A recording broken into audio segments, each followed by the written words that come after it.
Hello, everybody. It's Brian and Miss Berlin and Mr. Betcher for Breaking Down Security. Hello. Hey. All right. Miss Berlin, why you don't look like you're in your normal confines of Ohio? I am in, outside of Annapolis. Annapolis, Maryland? Maryland, in a hotel. On purpose? It's for a conference, right? Drove a cat to DC. This is my second not fully cross country, but second long road trip with a cat this year. Did the cat travel well? Different cats. Huh. Yeah, they traveled fine. It's way easier to drive a cat straight through. Okay. When I flew to Denver and drove a cat back to Ohio, that was 17 hours. Wow. Straight through, and then this was only 9. So what is this, cat delivery as a service or something? What are we looking at? Yeah, I think I'm just gonna leave InfoSec and just start driving cats around. I think you've got something there. Yeah. Mm-hmm. Yeah. You're just staying the night and then driving back? We'll stay 2 nights and then drive back. Goodness. Okay. Got feline Uber service. Oh. Yes, exactly. Nice. And think of a couple names from, but I probably shouldn't say it on the podcast. Yes. We'll lose our Use your imagination. No, I'm good. Cool. Well, I hope you have safe travels back to Ohio. Thank you. What's the weather like right now there in DC? Cold. Oh God. Yeah. Okay. But it's supposed to be like 60 tomorrow, so. Oh, that's good. Okay. Yeah, not too bad. All right. Well, get out of there before rush hour gets you, so. Yeah. All right. Mr. Betcher, how you doing? Doing good. Yeah. How's same old. How's tricks over there at your company? You having any malware issues? We never have malware issues. Come on. That's a filthy lie, and you know it. We go searching for that because we can't get enough. Oh, I see. Come on, somebody get some malware here. Jeez. Are you just trying to get people infected? Click on this link. I need something to do. Well, I mean, we're not actively, but we are hoping that something happens. That way we can go seek it out and destroy it. I mean, you could just go from hotel to hotel because every computer that I've ever seen in the public area of a hotel has malware on it. So you could just hop from hotel to hotel. Yes. I'll get on this one. I'll forward whatever it is to you. All right. Sounds good. I think that's why I've stopped using those. Back in the day, I used to use those to print my boarding passes, and I was like, nope, I'm just not going to do that anymore. Because the first thing you do is you log into your email to get you get the email or whatever, and it's like, well, if you're just giving somebody, if it's got a keylogger on it, your email address, password, and whatever. So yeah, no thanks. Yeah, no kidding. All right. So, little housekeeping before we go. I did not mention it last week, and I had to accidentally, I had to add some additional audio at the end of the podcast. So, Layer 8 conference is going to be going on, June 6th, 2020 in the Rhode Island Convention Center. They are doing scholarships for diversity purposes. So if you are interested in trying to go to Layer 8 conference, more information, go to layer8conference.com. That's layer 8 with a number conference.com. That's a really good conference too. Really? They had the coolest thing last year. They had a pickpocket competition. Oh, okay. Because it's a purely social engineering conference, right? Oh, so okay. You opted in, right? And if you did it, I think you wore a piece of tape on your shoulder or something, right? Oh, all right. And you would have they had a bunch of wallets in covered in orange duct tape or whatever. Mm-hmm. Wallets, keys, money clips, all of this kind of stuff that you would just have on your person or in your bag. And your job was to try and pickpocket the other people that were playing. I see. And the people that ended up with the most stuff at the end won. Now, so it's only in your back pocket because it's anywhere. You can put. I'm not sure if they said you have to keep one in your back pocket, one in your bag, or whatever. But okay. they had them in multiple places because I saw someone take one out of a backpack. Right. Okay. Yeah. I keep my wallet in my front pocket nowadays because it's a lot thinner than it used to be. But I figure anybody who can. Your back pocket or your wallet? I was talking about my wallet being in my front pocket. Okay. Because I figure Yeah, anybody. I was wondering, okay, what's thinner, the front pocket, the back pocket, the wallet? The wallet is thinner. Yes. I used to have Okay. one of them big fat wallets for some reason, but I started putting it in my front pocket after I ended up with sciatica, which is, old person thing. But, anyway, so to get back to my thing here. So if you're interested in going, you, tweet to Layer WorkshopCon at WorkshopCon on Twitter and tell them why you're interested in social engineering and OSINT topics, and include the hashtag #SendMeToLayer8, the number 8, and then they'll select folks from those tweets with an emphasis on being on folks from underrepresented or minority groups. So in terms of sponsorship information, send an email to sponsors at Layer8 if you're interested in sponsoring them, and Saturday, June 6th. So there you go. And from last week and the week before, we had, what's her name on Twitter? I forget. Circuit Swan. We had Circuit Swan on for a Diana Initiative, and that's going on August 6th and 7th, 2020. And you can find more information at dianainitiative.org. Okay, so we've already wasted 7 minutes of time with our interview this week. Apologies. I'm going to bring her on right now. Her name is B. Hughes. She lives in San Francisco. And the interview we're going to be talking about tonight was inspired by her tweets. So welcome to the show. Thank you. Great to be here. Cool. All right. So you have a bit of an do like an intro? Yeah. Tell us your origin story. Oh, God. I got into security the same way everyone did, by enjoying other people's lack of security in the 90s, and finding free online Unix hosts in which you could learn. And from there, I kind of fell into a career doing that because it seemed good fun and I didn't get that caught. Nice. So, and from there, I've bounced around Europe, Australia, and now I'm in the land of freedom. Okay, land of freedom. All right. And you used to work with Lee. I used to work with Lee Brotherson 1,000 years ago in London, before he moved to Canada and became a real Canadian. And where I used to work at Puppet Labs, and then I worked at Etsy. I was recently at Stripe, and now I'm waking everyone up in the middle of the night by working for PagerDuty. Nice. Okay, so as we said, this interview was inspired by one of your tweets, and it goes, really do want to do a follow-up conference talk on why most people's threat models are about as realistic as live free or die hard. Yeah. True. Why is that? Why are people or companies' threat models very, not realistic? To start with, Die Hard's past 3 don't exist. They're like subsequent Indiana Jones films that also don't exist. But it's, I think, probably the exciting media circus, and no one wants to be worrying about boring things when they can worry about exciting, flashy things. And that's what gets the attention. Yeah, like $1 million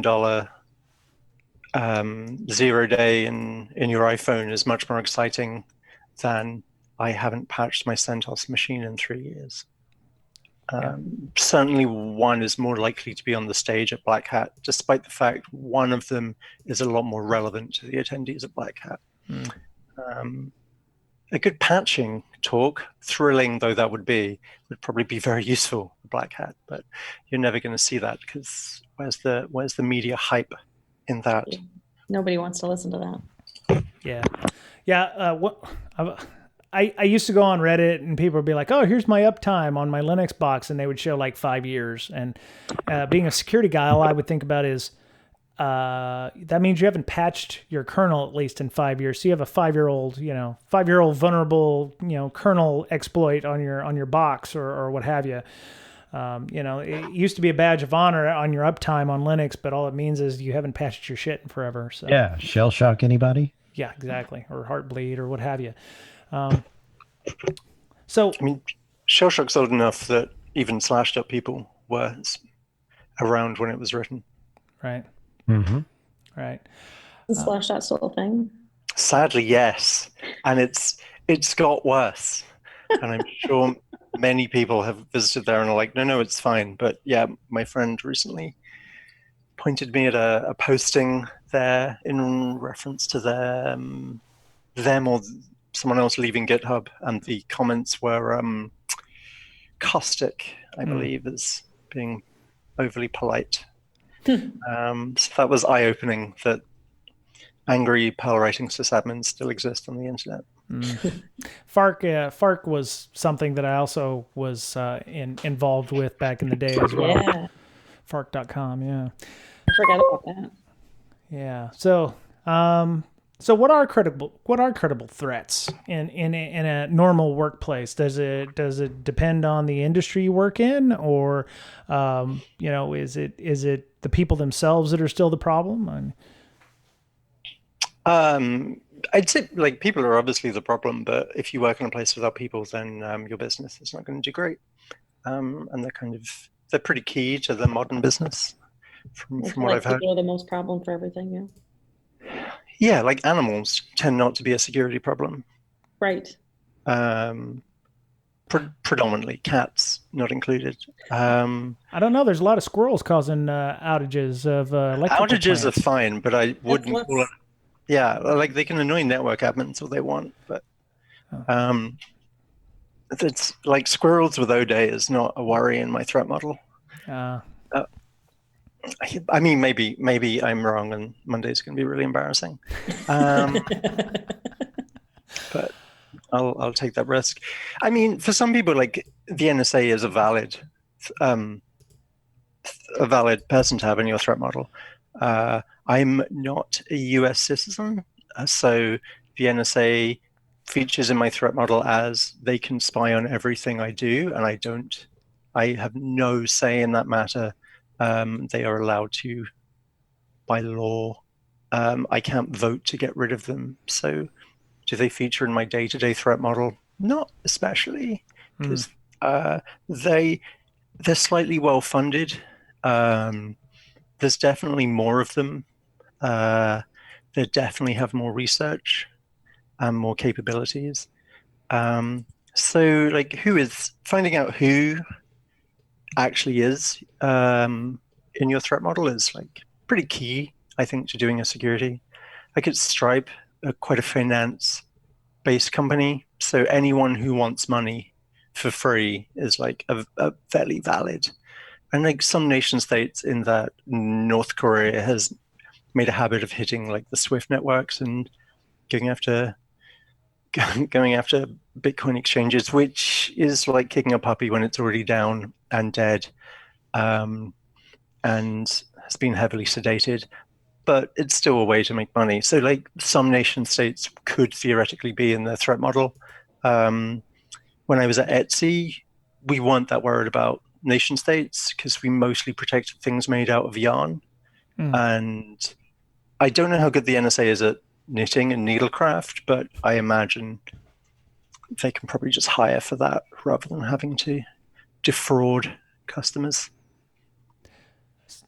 So I would think that there's two kinds of threats. There's the ones that want money, and then there's the hacktivist, right? Which aren't motivated necessarily by money, just politics or emotion or beliefs. Yeah. And that's pretty much it. I mean, at the root of it, it's all money, whether it's a nation state, intellectual property, things like that. It all comes down to money / power, right? Why is it so important that you want to know who it is? I would think it doesn't really matter who it is. It's always the motive, the value of things that you have to protect, right? But that value changes depending on who's attacking you. like the people who are going after Swift networks are going to be doing much larger scale things than people who are just trying to like steal someone's account and get all the money out of it. So you have the level of sophistication of the attacker, which is dictated by who they are. Not everyone has the same attack abilities. Yeah, they have different TTPs too, like depending on like if you know who it is, then they might try and attack things a different way or go through a different avenue. Yeah, and their budget will change depending on who they are. And like seeing as defense is all about raising the cost to attackers until they find someone else to pick on, which is not a great sense of community, but it is certainly what we've decided on. Then making sure it's too expensive for whomever seems a better move than just assuming all attacks are created equal. Yeah, but I mean the biggest issue, and I doing some prep for the show, I looked up like threats to companies, and like the first 5 or 6 links were the insider threat. And I'm like, well, yeah, okay. And, I went to a conference and I was telling everybody before the show here, they were talking about, non-malicious insider threat. And I'm like, how is that a thing? Non-malicious insider threat. And it was, the idea of the non-malicious insider is somebody who, circumvents policy or procedure or security controls because they can't do their job effectively. The one question I've got is, what happens in that case? Is it a point where security has failed when we create policies or procedures or security controls that make doing work untenable? Yes, security has totally failed. Mm-hmm. If the long seated argument of you will stop phishing if you stop people from opening PDF attachments. And you're like, cool, you've just made your entire your entire recruiting team unable to function, as their job is literally to receive anonymous PDFs from the internet and read them from a variety of sources throughout the world. That is one of the main reasons for them to come into work. And you're like, they shouldn't do that. So they're going to do that because they care more about still keeping their job than whatever it is you say. And that is not a failing of the recruitment team for doing the very reason they were employed. That is a failure of the security team for not giving them either tools that will read the PDFs for them or giving them a more secure sandbox or finding another alternative or going, you can open PDFs. That's literally your job. How can I help you beyond that? I don't see how blaming the user in the majority of these situations is actually valid. It just seems like when people start running BitTorrent clients, which I'm not convinced is still a thing, but that is the main threat everyone talks about. I've seen it show up on a sim a couple of times recently. Yeah, but it's not like common. It's not like, oh yeah, it'll be someone torrenting again. It won't be, because someone will just find a sketchy site to download it and stream it before they work out how to use a torrent client. But that's like, yeah. Yeah, I've stopped using BitTorrent because open directories on Reddit so much better and easier. As long as it's not to a .ir domain, I'm pretty, I'm feeling pretty safe about, or .ru. I'm feeling pretty safe about that, Yeah, like, which is an interesting threat model, as like MKV videos or just any video format is a spicy world of trusting user-supplied data. But that's there's never been any bugs in VLC. Great. Trail of Bits didn't have that as their intern projects. But like for actual business functions, if you put up too many barriers to people doing their job, then they have a choice of either I can do my job, which I'm paid for, or I can listen to you, and you're telling me to stop doing my job, and you don't sign my checks. So why would I listen to you again and not just go around it by this method I can to do my job? And security people are super bad at this. Like, find me a security person who hasn't circumvented any security control at their work to get their job done. All the time. Well, because the rules don't apply to the security person; it's to the other folks. That is. They're inherently secure. That's right. That's right. Or you have the IT department where everyone's a domain admin. Yeah, I mean, it makes your life easier. I'm fine for everyone to be a domain admin. They just don't log in with that account every day. They have a separate account. Then everyone can be domain admin. Right. But yeah, like I don't think I've had a job where I have not been gone, well, I need to do my job. I'm just going to disable this thing or run this thing on this port or do something because like when I was an angry teenager, I had a job doing data entry, and it was all done on. It was a banking place because why else would you employ teenagers to do data entry? And most of the fields were the same. So I wrote. There was a macro function in the terminals we were using, so I just wrote a macro to type in all the fields that never changed, and thus save time and improve efficiency. And then got in absolutely loads of trouble for doing that. Because I shouldn't be doing such things on their fancy mainframe. And it's like, yeah, I'm going to do that because that's my job and this is tedious as hell. So I'm just going to do it quicker if that seems fine with you. They left it open for you to do. Right. Yeah, but the other argument, like if you didn't want me to run this bit of software, then you would have installed Santa and Carbon Black. Right. Well, everybody can be domain admin as long as they're admin of their own domain. So Amanda's domain, Mr. Betcher's domain, then you just, set up some kind of, hierarchy so that everybody's that sounds like terrible. What? Are you in charge of Windows licensing? Yes, right. Yes, I am. How you get paid? That's right. $1 billion idea right there. Yeah. Not like they need more money. So we were talking about threats, perceived or otherwise. What about so how do I say this? Oh my God, and this happened to me. So we had a named vuln, God knows which one. Dirty Cow, I think, was one that came to mind. So I'm sitting there doing my job, doing the thing. Dirty Cow drops.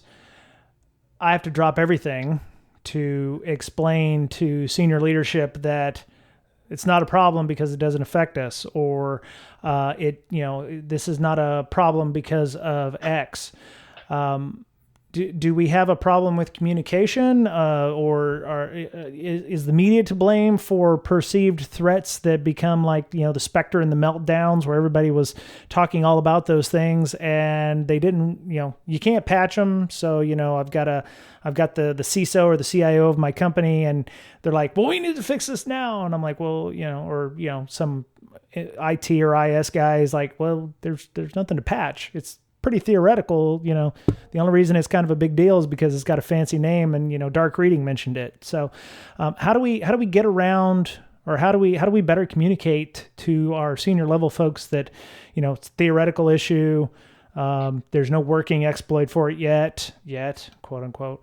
How do we explain to our management in a better way so that we're not spending hours in meetings, $1,000 meetings to downplay what is really not a threat? Yeah, that's a good question. I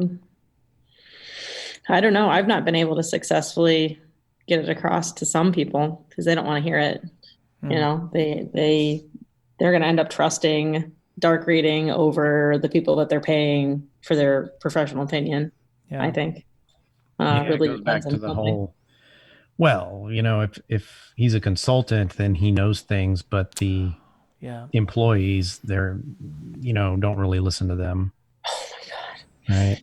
Don't you hate that? Yeah. What is it? What does it take $50,000 for a CISO to listen to what exactly was being told by his InfoSec team?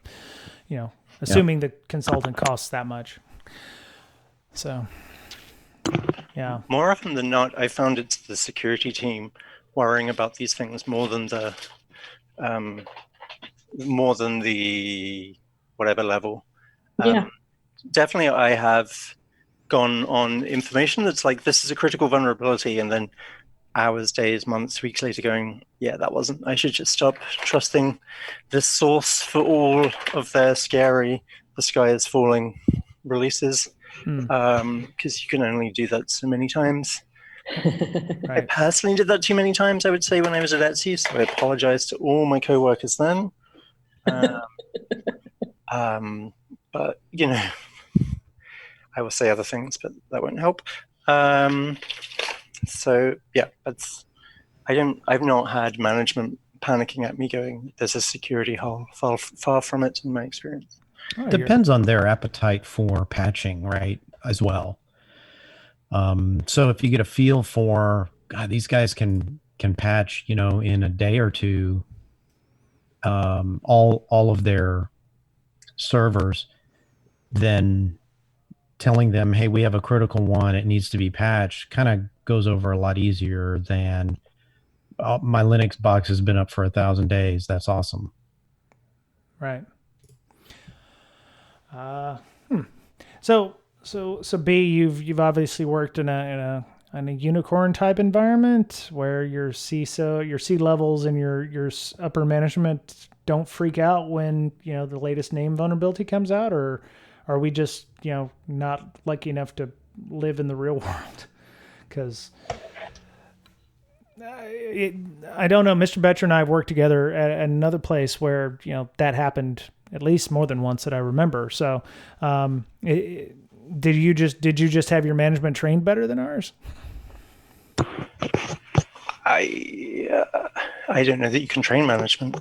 Well, it's called managing up, right? Yeah, that's not my skill. Oh, okay. just as Lee, he used to be my manager. Oh. Well, there's why Lee doesn't manage people anymore. Yeah. That's me for HR, but that's a separate joyful discussion.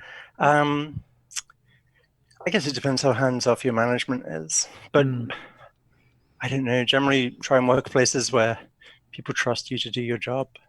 But I clearly have a very lucky track record in these things.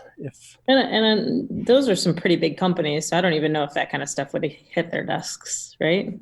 Yeah, they probably had some other things to worry about. Okay. So, like, what was that big one that everyone worried about? Heartbleed. Who says bug names are a bad thing? Like, they were aware of that one, but some of the other ones, like, yeah, cool. I suspect you're doing your job. Right. So, does it depend on the size of the company? I mean, you've not worked for small companies, but I mean, I don't know. I guess what I'm trying to get to is, you know, what can we do as information security professionals to help, you know, gain more security awareness, or to build that trust in an environment so that they're not harping on you for those things. I mean, I think I probably failed at my job previously, but you know, what could I do now for a client, for instance?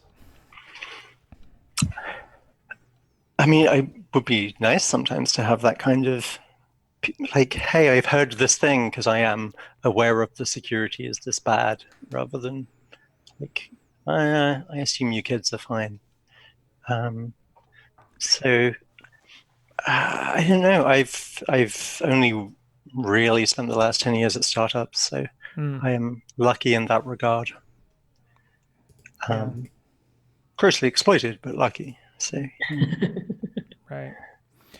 Yeah. Miss Berlin, what have you done when you know, you've got customers? You work in an MSSP, so you must have customers coming to you all the time asking, yeah, "Oh my God, what do we do?" It's usually customers. Yeah. So yeah, it's usually customers freaking out and asking us what they should do or what we're doing to help them or whatever.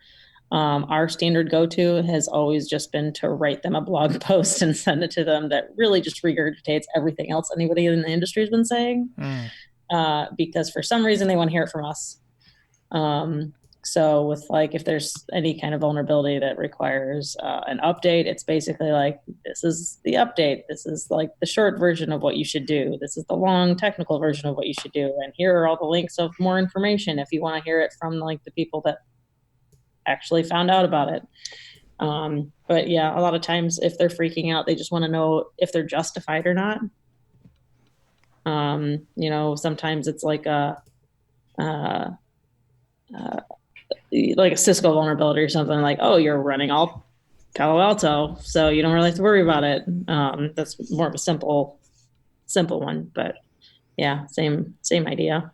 So what happens if they're kit? So a lot of times what we'll see is a vulnerability, Heartbleed in this case, or, you know, or there was a breach like the, what was it, Citigroup? What the struts vulnerability that caused the massive Equifax. You know, when the news comes out, there's no information. So of course everybody's freaking out. It would almost make sense for people to go, just chill, give it a day or two. You know, we don't even use struts in our environment, so, you know, you shouldn't even worry about that. Or everyone uses struts somewhere. Wow. Okay. Well, you're just black cloud today, ain't you? Yeah. Everyone uses Jira. Everyone uses struts, or everyone uses some enterprise thing. There will be struts underneath it somewhere. Gross. Yeah. I remember working with our DevOps folks at a previous company, and they swore up and down they didn't use Java. And then I was like, well, why is Java installed in this box then? And they're like, well, Chef uses it because of one thing. And I was like, well, okay, so technically it's a plugin that we don't enable, but, you know, because of that, we have to have Java. So it's like, what is it, like LaTeX or, you know, something else that just pulls in a dependency, so it has to be installed on the box because it refers to that at some point. Yeah, I mean, that's just one example of some of the stuff that I saw in a lot of these other discussions about, you know, threats to every organization. One of them was, you know, knowing what you have in your environment. So like the SANS security controls, you know, mapping those, know what services you have in your organization, what software, what hardware, what technologies you're implementing. Gets really hard though if you're using something like Node or, you know, whatever to do your stuff, because, you know, gets real bad real quick. You have to buy additional layers of, you know, detection or dependency checks. So most all of us have worked in a shop like that. But yeah, the amazing. Go ahead. I feel like there's some things that should be included no matter what in everybody's threat model. Like what? What do you think? Like what? SharePoint admins. Yes. SharePoint admins. I promised myself I wouldn't bring up Edward Snowden in this, but I didn't mention anyone by name. I know I did. My bad. Drink. Yeah. Oh, I guess he is a famous SharePoint admin. Sorry. Yeah. I mean, that's more like a general insider threat and someone with a CD burner in a modern age. You should be instantly distrusting of. But yeah. But things like ransomware or insider threat, like generally should be in everyone's threat model. Yeah, right? If you're a business, then your CFO and CSO, C something O, your C-level will get things saying, hey, can you quickly wire me this money? Right. And that will like happen regardless of your vertical and your size. And just the like ridiculousness of those will vary, but that is, there aren't companies who don't get those. Well, I mean, there aren't companies above 10K who don't get those. Yeah. And like ransomware, if that isn't in your threat model, then good luck with those backups. So for or lack thereof. Yeah. So for like better than 70% of companies out there, ransomware, malware, and insider threat are probably the three things you should be looking at begin with. And then, maybe environmental factors like tsunami, hurricanes, fires, floods, that kind of stuff. Well, they're more disaster recovery than actual security incident. That's fair. That's fair. I mean, to a degree, arguably ransomware is a natural disaster. And it's no more a security incident than, say, all your machines getting wiped and someone demanding money for it. It is a real test of your backups until until they have ones that go after the backups, and then you're like, cool. But those are all you must be this tall to ride, and like in the modern day, that is the base level of washing your hands before surgery that you have to do, and then you're like, not your real threat model, but your specific things that apply to you goes on beyond there. And like your threat model can be governed by what compliance you have to do. As auditors are a threat, and a very real one, as they will demand screenshots of things, and you will hastily paste them into a Google Doc, and thus give away all of your internal infrastructure information in a Google Doc to someone else. And technically, you're sharing that with Google too at some point, because I'm sure if you use Google Docs and Google's in your threat model, then you are Facebook running the largest Outlook environment this side of Redmond. I guess it depends on paranoia. If you used a OneDrive link or something like that too, you could argue that Microsoft may have access to that as well. So do we need to break down our risks and our threats based on like length of time? So like a short-term risk or a long-term risk or a medium-term risk, like, what happens if this hard drive fills up? That would be like a short-term risk. The long-term risk would be like, what happens if the data center goes down? Medium risk would be, ransomware attack, something, like break it down into like 1 day, 1 week, 1 month kind of thing. Or because when you're making a threat model, you're like, well, ransomware. And I guess it depends on the scope of what you're looking for too. If you're worried about users, then it would be a particular system versus the overarching organization. How complicated can the threat model get in this, is I guess what I'm asking. You seem determined to do disaster recovery. I know, I'm sorry. Well, denial of service is a thing. What happens if you bring down your CDN? What happens if your CDN goes down? Or, what happens if a denial of service does happen? That, it could put you into disaster recovery at that point. Oh, there are many security outs that put you in disaster recovery land. But yeah, if a hard drive fills up, I mean, who even has hard drives now? I mean, again, over in startup land, we don't believe in hard drives. Everything's serverless. Everything's SSD. We just have some S3 bucket and just keep putting more things in that and hoping no one makes it public. World writable. Yeah, that'll be fine. Historically, that's always been fine for everyone. Okay. Well, I mean, you've mentioned S3 buckets. So would security hygiene be something? If they're not following the process and they stand up an S3 bucket, and I'll just leave it world writable for a couple seconds, and that's 2 months ago, and they've been filling it full of stuff. Would a poor security hygiene be something, or is it just making sure you have proper security controls in place for those particular threats, and that would reduce it, or But yeah, with the washing your hands analogy that now I've set my mind on. Yep. Definitely, like anything temporary will outlive you, and that's so like leaving something world writable for 2 minutes. When Amazon decommission US East 1, that will still be world writable, because that is how temporary things work. So I don't know, not giving people the power to create world writable buckets or world readable. I guess world readable is a little more worrying than world writable, unless you're a finance department. So yeah, denying world readable by default and you having to go via some special case for something world readable, that is an obvious control for the world of S3. There are many things, even Amazon have some themselves, of what is the health of my AWS deployment and what basic things can I do. And once you turn off the please list every single port that I don't have a firewall rule on, you can actually get some useful signal out of it. But right. The quest for useful defaults in modern software died a long time ago, I feel.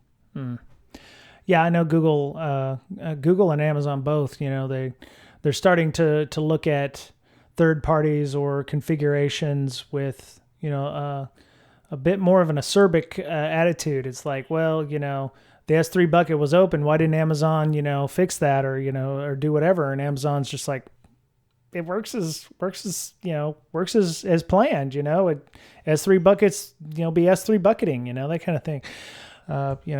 We can't secure, if we secure it and it breaks something, we're screwed. If we secure it and it, if we don't secure it, then, we get screwed. So a lot of AWS. It's like Nord trying to blame their provider for them failing to configure the out-of-band management thing, and then their hosting provider going, oh button, why did you say this? This is right. You want to play this game, we can. And it's like, yeah, using VPNs considered harmful. Yep. Well, even if they did have labeling in there, it's like, oh, we've noticed you wanted to make this S3 bucket world writable. Are you sure you want to do that? Are you sure you're sure? That kind of stuff. And, eventually people get tired and just keep hitting the yes button until it allows them to do so. So maybe there's no good answer there. I mean, people should. It's the thing, like, people will keep hitting whatever button they need until they get their job done. Until it works. Yeah. And to a degree, this is security should be engaging to find the user requirements for people to be able to get them to do their job in a secure way. Right.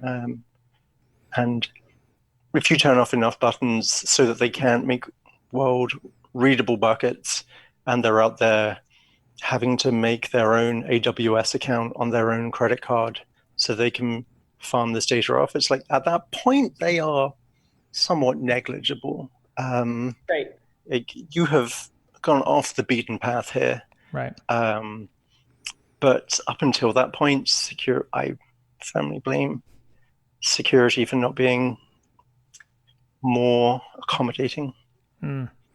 Yes, I have a story about a salesperson who stood up their own EC2 instances because it was a pain in the ass working with the DevOps or the IS team to make that happen. So he was paying it on his monthly credit card. So, yeah, I mean, I've talked to people that I think it was somebody that I knew or just like met at a conference had done like sysadmin stuff for the DNC. A while back, and didn't like people. There was no process financially in place or through policy, procedure, anything to say who could and who couldn't stand up S3 buckets for stuff. So there was different like sections and departments that were just like, oh yeah, I need one for this and I need one for that, and none of it would go through the security process. So at that point, like, it's still a risk and it's still something that's should be in your threat model, right? But it's at that point, it's even outside the scope of what you would be looking at, right? You just have this random thing out there. And in this case, the girl's like, they had called her complaining that part of their software was broken and they had never heard of the software before. They had no idea that it was out on the internet. So yeah, that's another just completely other level, I think. Yeah, that sounds like a lack of overall technical leadership on a level higher than, say, the security team. Oh yeah. Well, that's also a relationship thing. So the person there either didn't feel like they could talk to the security team, or they had tried to and they were told no and not given a good reason or a good enough reason or a reason that it makes sense, or hey, you got to put in a ticket or whatever. So there's a relationship issue, there's a communication issue there. So yeah, I mean, there's a lot going on at that organization, I think, that could work. Could a lot of threats, so I have a question for everybody, including you, Mr. Butcher. Could a lot of threats be lessened by proper communication? And I mean, yes, it sounds rhetorical because we've obviously made that reference there, but proper notifications or alerts, or, like, hey, Bob stood up an S3 bucket. And then that would, allow the security team to know, hey, there is an S3 bucket out there. Did Bob secure it properly? No, he didn't. Reach out to Bob and have him secure it. Or, does proper notification make it easier for us to do our jobs in many respects? I'll start with B. Yeah, I would say yes, but that isn't proper notification. That is a fire hose of S3 events or AWS events that it is completely untenable to try and get on top of. Really? Just being told, like, someone has done something, and you're like, cool, now I have to find out what they've done, to what degree this has access, what they're actually trying to do, and this is like trying to install a stable door once the horse has made it to another village. To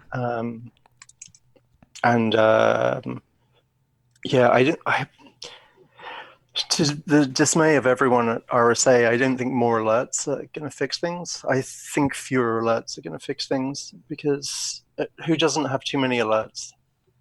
Anyone? True. Anyone have too few alerts? You're like, all of my customers, because that's what we do.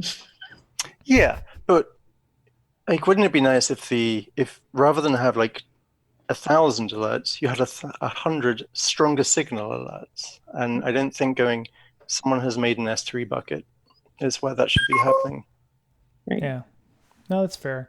Because I know working at startups or in heavy development environments, the security team appears to be, and at least depending on who you talk to, the roadblock for a lot of these things. So having more notifications probably, like you said, is not helpful, because the CI/CD pipeline's got to go 90 miles a minute, whatever, and security's sitting here in first gear, trying to just keep up. So, like, in some environments that's great, but in my world, like, if you're not engaging people before the thing happens, then there's like whole teams versus one of you. They are going to create infrastructure and things much quicker than you're going to be able to go through it. So, like, you have to talk to them before things get built and then review it after, as opposed to it's the classic, like, we built this thing, go secure it. And that's basically what you're doing with this S3 notification. Right. So I deployed a bucket. Good luck. So with the amount of automation in heavily developed environments, should the kinds of threats that we're looking at, permissions issues or network issues, ingress, egress filtering, those kinds of things that could allow, RDP being on the outside, those should security folks be looking at, say, the automation pipeline to find ways to make it more secure, to, this was not necessarily, hey, this was deployed, but hey, this was deployed insecurely. Is there a good way of doing that? Or is that some instrumentation that has to be built inherently per shop? I think as people kind of head towards using one of 2.5 different cloud providers, then the tooling is going to be more specific for those. And in this beautiful new Kubernetes-based world where everyone needs to run a Kubernetes cluster because you can't let Google or Amazon do it, then obviously a lot of that can be done via either things that already exist or things that happily plug into other things. And there is like free and expensive tooling for that, and many of them will provide you alerts. But the where you put that in the CIA pipeline and what it does is kind of the important bit. Like, you can make all these things generate lots of email. I still don't think email makes things more secure, but if only Google Wave had taken off. Or Slack alert. Google Wave. Yeah, I loved Google Wave. Yeah. But like all Google products, dies. So good luck using GCP. Yeah. Yeah. Time is ticking. Google Voice doesn't die. I can't live without my Google Voice number. By Google Voice, you mean its original name when it was an external company that they killed? Right. Yeah. Right. Yeah. Yeah. Good luck with that. So yeah, you can.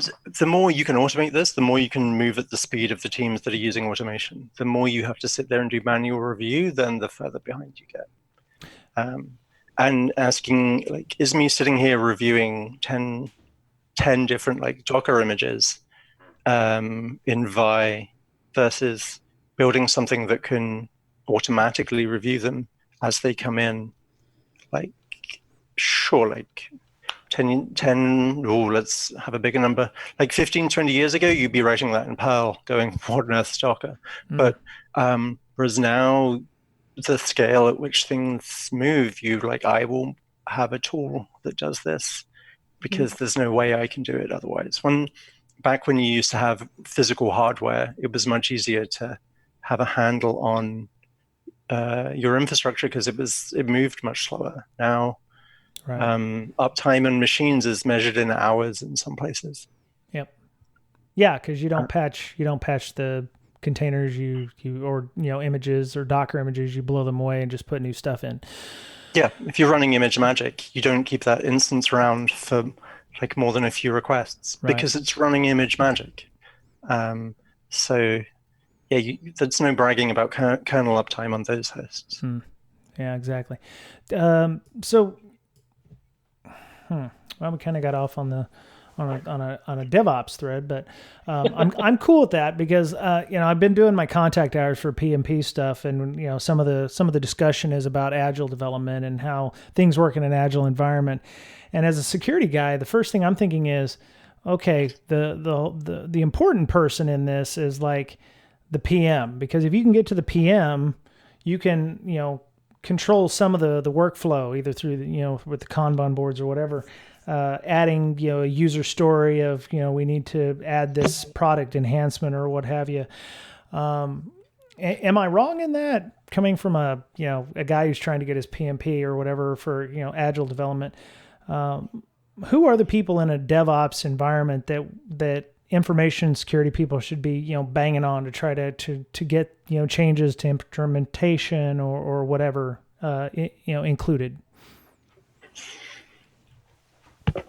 Who is the customer? Who is the stakeholder? Those are the people to get on board in every project.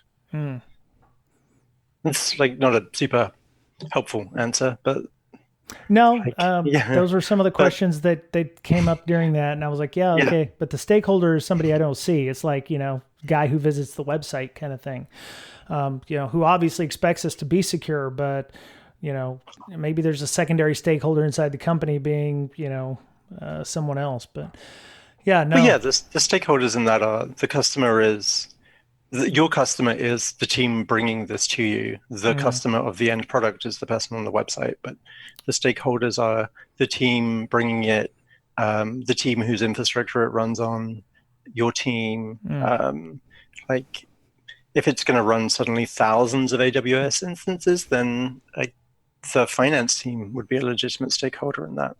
Yeah. Like, could we just have one big instance, or can we have lots of little smaller instances that ultimately cost more but provide more security? So finding out who stakeholders actually are versus just the one person gives you more angles to go like, yes, we want to do it this way and we want to do it securely, and this is how, and this is why, and this is the actual benefits. Because no one wants security for security's sake other than security people. Right. People want security for the things it provides, not for the security is fun and interesting. Mm-hmm. Yeah.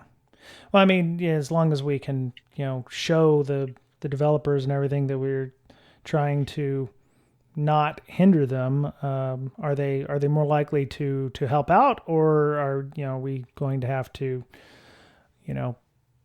kind of push ourselves in there with user stories or what have you in the yikes?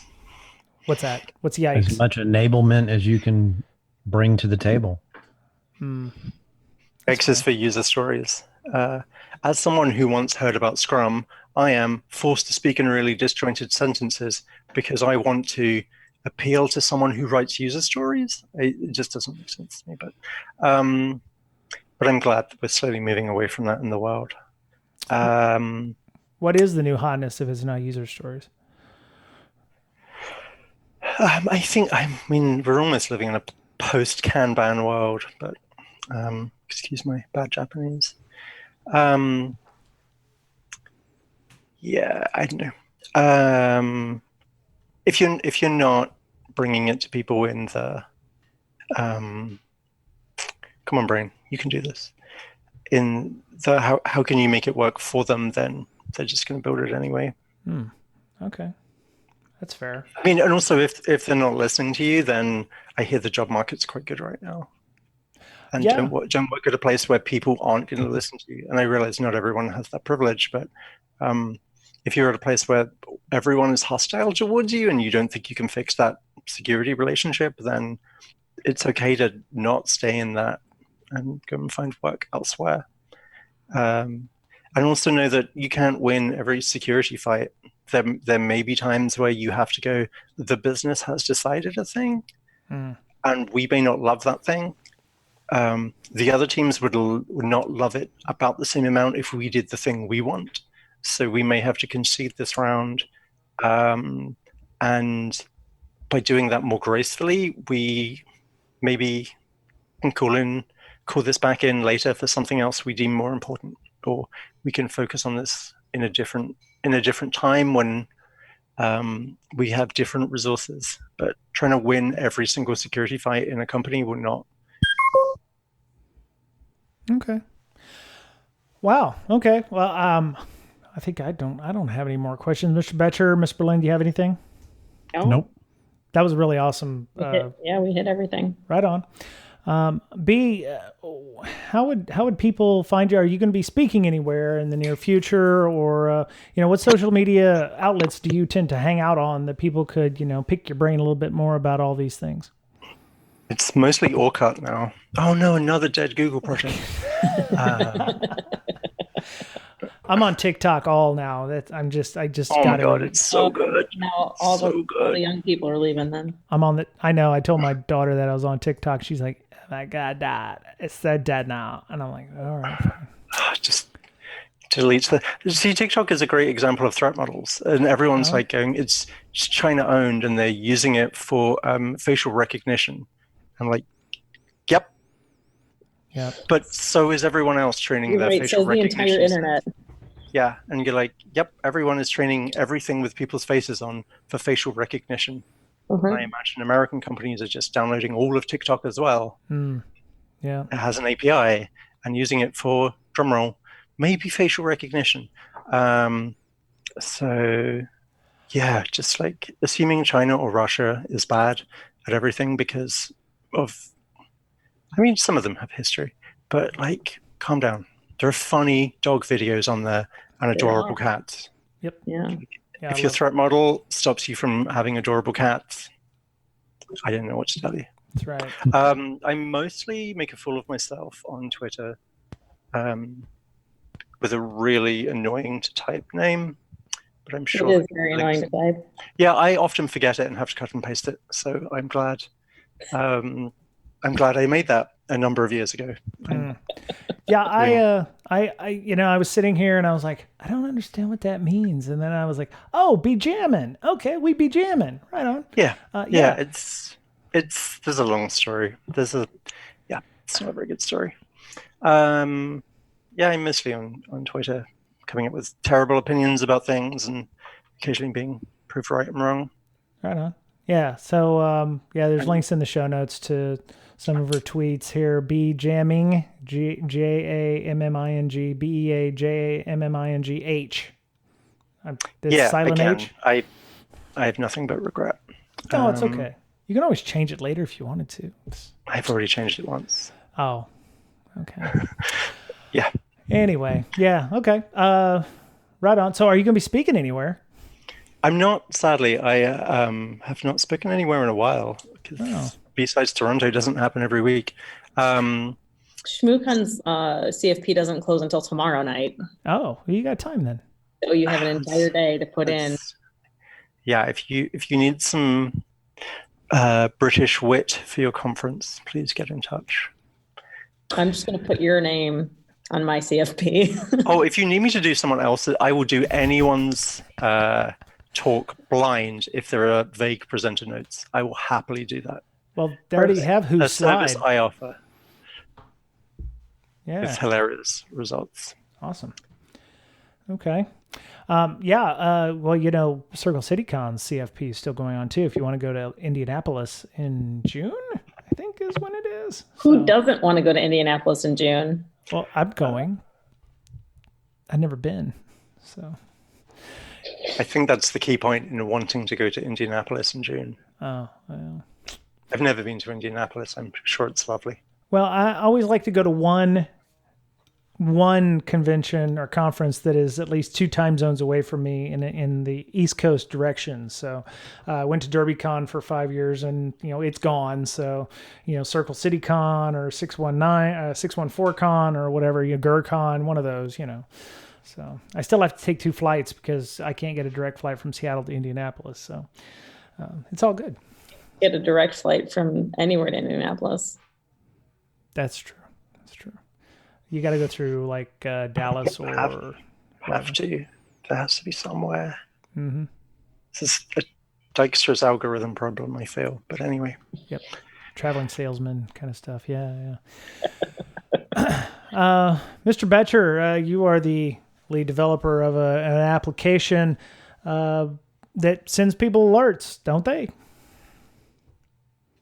Well, it doesn't send people alerts, but it correlates those things which might broadcast alerts. Now, if you have to concede some security, as we talked about, and maybe ransomware hits, we discussed compliance being a contributive factor in what your threat model should be, right? If you, for example, are under HIPAA, you will need to, I think the rule is you have to prove that the attackers didn't steal any data. So how do you do that?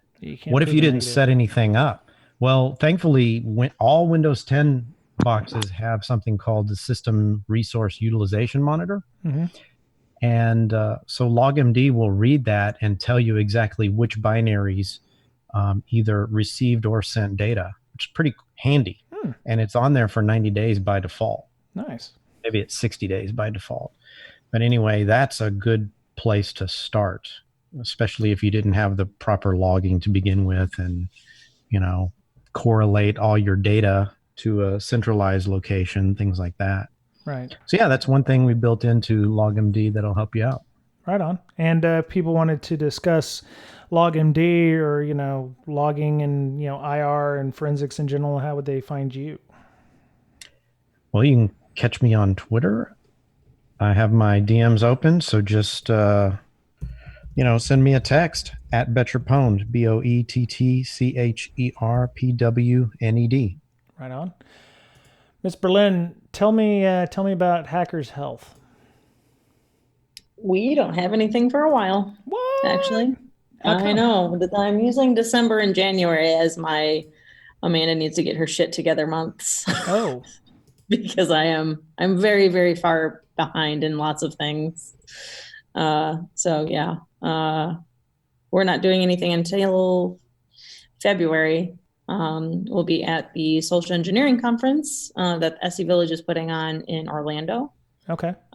We won't have a village, but I'm giving a 3-hour workshop on mental health related things. Nice. That I also need to put together. So that's going to be happening in December and January. Okay. Yeah, but you can find us at Hackers Health, or me is at InfoSister on Twitter. Cool. All right. So the podcast, we're on Twitter. You can find us at Brakesec, BRAKESEC. You can follow me on Twitter as well. I normally just retweet or, post things about, food or, Alton Brown, my boyfriend, or, other interesting, InfoSec thing. My wife says that I can have Alton Brown as a boyfriend if I want to. You can't. Don't. I'm not judging. Okay, good, excellent. Yeah, smartest guy I know. Anyway, so I'm on Twitter, Brian Brake, BryanBrake, and so we have a Slack. It's very active. If you're interested in joining a community of like-minded individuals that isn't Twitter, if you want to escape the Twitter drama, which, doesn't have a lot, obviously, but, if you're interested in finding a somewhat drama-free zone, send us a tweet to a DM on Twitter to Brakesec, or you can email us at bds.podcast@gmail.com. We have a TPub store. If you want a t-shirt with Miss Berlin's face on it, or if you want some Brakesec swag, go to brakesec.com/store and, hook yourself up with a coffee mug or a sticker. They make great Christmas presents. They do make great Christmas presents. Speaking of Christmas presents, you're doing the Hacker Santa thing this year, right? To a smaller audience. Oh. So it's the sixth or seventh year, sixth year that I've done it, right? Okay. And we grew from doing it between 30 people to last year almost 500. God, dog, man. And when I say we, it's me. Just using a bunch of Python scripts and trying to make it so Google doesn't rate limit me sending out 500 emails at once. Oh, yeah. And I've fucked it up every time. Did you become a spammer and they block you after 200 of 50? Do, yeah. So I had enough of that and I moved it to Elster.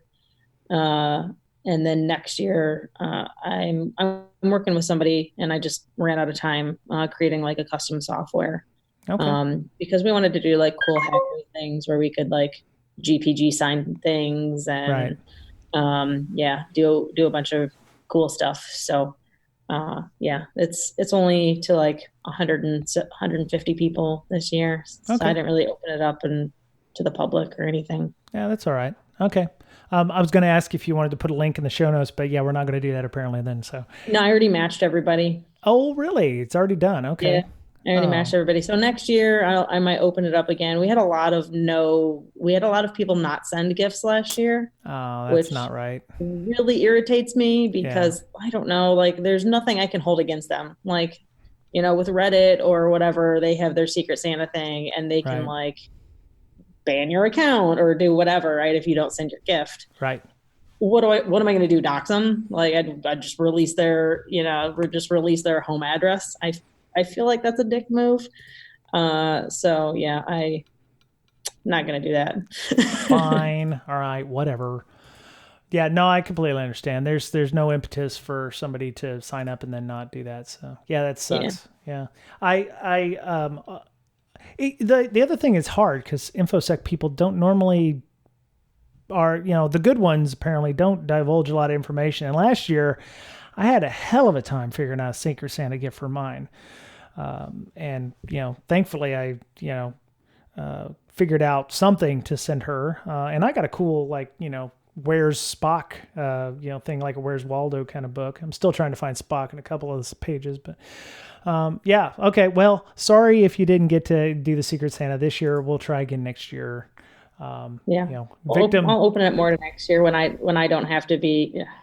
It was a lot of me sorting through spreadsheets and writing shitty Python code that didn't end up working, and then writing more Python code that other people had to help me with, and it was just a gigantic nightmare. That was very stressful. And I have enough things to do. So sounds like every DevOps implementation I've ever heard of. Anyway, just kidding. Mm-hmm. Anyway, the Slack, send a DM or send us an email to bds.podcast@gmail.com. I have about 400 or 500 active users, a couple thousand accounts. I was actually looking at alternatives, perhaps using something like Keybase or whatever for encrypted comms, but I don't know if that's stable enough yet. I have started playing with Keybase a little bit and creating rooms and stuff in there. We have a Patreon. So if you are interested in supporting the show, you got something good out of this with B and us here on the show. you can, join our Patreon and help support the show. All the money goes to helping us with hosting fees and the Zoom that we're using to record this. I'd like to thank Michael K. He went way above and beyond. He became a $10 patron. So we appreciate everything he's doing there. So, yeah. You're muted now, Brian. Yeah, I'm not supposed to be. There you go. Okay. It says your speaker's not working. Please check your connection or use a different speaker. I'm not sure why that is, but anyway, so thank you to Michael K for being a $10 patron. And that was it for this week on Breaking Down Security. Have a great week. Be kind to one another. Take care of yourself because you're the only you have, and we'll talk to you again soon. Bye.